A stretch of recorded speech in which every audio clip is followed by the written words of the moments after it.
در حوزه یک مندته انتخاباتی میر سعید علی حمدانی رقم 35 که ناحیه حمدانی و یک قسم ناحیه واسع این جماعت دهات گلستان و جماعت دهات به نام میرعلی محمد علی داخل میشوند معرکه های پیش از انتخاباتی ادامه دارند. در جماعت دهات به نام میرعلی محمد علی ناحیه واسع 4 نفر نامزدها با وکیل مجلس نمایندگان مجلس عالی جمهوری تاجیکستان از حزب‌های سیاسی و یک نفر طریق خود پیشبر با آوازدهندگان واخوری کردند.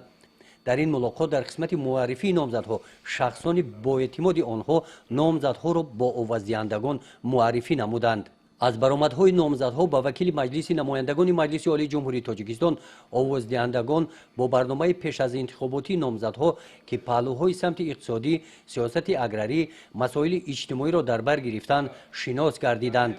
همین گونه ملاقات و واخوری های نامزدها و وکیلان مجلس نمایندگان مجلس عالی جمهوری تاجیکستان از حوزه یک مندته انتخاباتی میر سعید علی حمدانی رقم 35 در دهه تاسقله، دهه مهرآباد و دهه گلستان جماعت دهات گلستان با آوازدهندگان گذرانیده شد.